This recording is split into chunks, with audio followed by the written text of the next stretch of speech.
Bambra channel widow. Aha, ye Babada Media. Inde Babada Martina phone bill. Na inde it was a video ya me no ye video bia. Somewhere last year, me de masan bi to on enim. Asama me de to on enim ni de. Me kere me nyamboa for drone. Na drone na me nyamboa for no. Ya de bia me fe de me nye drone na. Samoko area bi there me kutwa video na anka mutwa wie a na menya area views ne kanwa oboboa ma video na eden edimu paaye ana so ye project bi na mretwa na menya area view ne kanwa on so boa ma video na eden like oya feel nti weni nyina kan na mekede menua drone no kre me dey asam ba out no nkofo bebre reach out to me na wobisa me there drone ya hin but na me share am finding out the exactly amount drone oba cost me into normal me ntumi mfa certain amount mba bontin there. This is the actually price no into oba ne dam no ebini kura posha mo promise me there Woboto drone biama, but right there, Nyaman shedan koye nti those people no shedan yeden. One shedan to adene mam nti but still not drone no minya. Nyamin chade bisua. Young brother could be fi USA somewhere. I mean, early this month no ni me dey nkomo there. Obaba Ghana. Now also no so you one of me subscriber or touch me videos wa ha ye I no so physical ndi Takoradi krom ha also there ohun there me ye video bi na America there me pay drone no so you be I mean he deals with those nyamanyama no nti ohun ya no so drone no they will be wo nti o catch am there o di biba breme na drone na o ka there o di biba breme no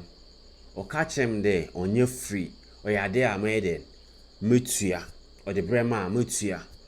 ampa oshem o mama date in the 24th of this month obo Takoradi krom hade on the na mean okay the 24th of this month no obo krom hade no so na menini di nkomo na me pay amount oba like drone no odba mam but okade obodu Ghana ha ansana onimbody ebono nyamin chade inde 24th a yakase we bedu Takoradi krom ha mande me ko hye no nti wo hwe video ya rehwe sisi aye time a mo ko hye no nti me ne di nkomo na oyi drone mam ta hwe a drone na me kita sisi a no drone no ye DJI L2 ono na me kita sisi aye wo video we mu no to hwe atare we ya na me share na me ko share Mesa Konsa yam brother no na yam papa no ye friend Mesa Konsa ono so base wo USA nti oyi drone brand no na ye di no ho nkoma no cheche how it works na mawaka ne yesika sam na me bisende okay me kede bo amount ne mam na me ni ebusuan di nkoma na me bo amount ne nche ono ho drone bo but ekere me ntwen ebedu krom hade yansa na aiden abo amount no cheme timi ne kan ya no so okay drone de oka amount otoy na ono so eden o hwe no the price mam no o the price ni mami o the price ni mami no drone ye 10,957 Ghana cedis. Sisi a drone ya mikite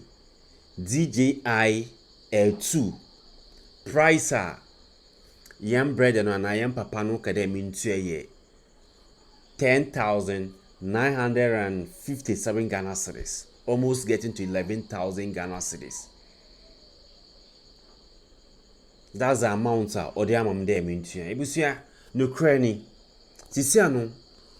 sisi a oreka de drone on fa mamu all the enwu de me kita drone sisi a on fa mam also me make it half payments no for drone in Sheminsa. Then Osinyamubwa this Saturday ya Oroko USA back. Into me wo in there Thursday ya or 24th May 2024 ya to Ochina Friday 25th May 2024. Na ma make payments kakraman. No we je do na amam. Oko baka na mia so me ye ne kakra. Ebusua nam se de mrebatu wo nanim. Na wonhwe na won boa me. Na mentum nye half payments ma yam bread no. No for do no mam before Saturday, this coming Saturday yara. Onye dema se menya half payment and a payment be mana onya de adro no men sabaka for now. We na mesi there ebusuya won boa me no support me na menya scanne bi mfama yam papa no and yam bread no nja edro na mam wa ha. Also me make payments mano me make any payment for now, either half payments and as me tu any nyina krampo man sisi akrampo a oyade a obagiska no na we je do na am nti misro bia de obi anye momboa sisi a no se de mempe kakra ma no no nje do no mam wo ha no nko later some miniscan kana nam de asenu se kakra so na me de be sen no a to the time a menye da miskana na ma send ni skana nyina ama no enti ebusia we di misra won hwe na won boa me na mentum make some payments my yam bread no and yam papa no na onje do no famam na onko back because waka chem there obo fita kwade krom ade and obo fi Ghana nyame ya aduma this Saturday ya orobai. This Saturday Yoruba yan or Eden Oba fi Ghana krom ha ko. Like Oba fi Ghana ha ako back to USA. Into that means mo inde nyumbi ya to Ochina Friday then Machala Saturday or said me to make payments. Some payments, half payments be mano. Says scanning na so na menya so said me to send scanning na mano and I'm scanning na mano and sana means saka drono. Na me se busia mo de to won anim da won hwe na won boa me nti ehwa drone na me kita sisi aye na nso onyame dia on form am kura owo no ho sisi wa kade me ma make payments bi ansana o de amam minim de last year make no ebi ne yemomboa make I mean send ska kakra ti manu twende manye bia sodo nam de ama yam papa no no nje do no mam okobaka amount bia manye bia se echiru ampo na matue ni kakra mana na mi tue ni kakra ma no ntebusua we ni madisha on there drone na mi kede me pe no sisi a drone no we bodu wo Ghana we do Ghana so asisi a wa Takoradi ya drone ya na nde meko share yam papa no o de ahye me nsem ni ti drone no na mekita sisi aye but onye media us me make payments kakra mfama no no nje drone mam okobaka nkai no ne metu ne kakra ma no ti busia me shremo won hwe ne won bo me nde to Saturday ya and a Friday ya yamfa na nde to Saturday o sere metumi dem make payments nti me mama kasa ne wo bia me number no the stream no do no so I will be a pay make payments bia mama no number no the stream no do no any amount bia obaba bia maba na maba ya accounts amount now we hu ska dodo a menya for this particular drone amount bia obia de ba send me bia ma make sure there mabu no ho kontan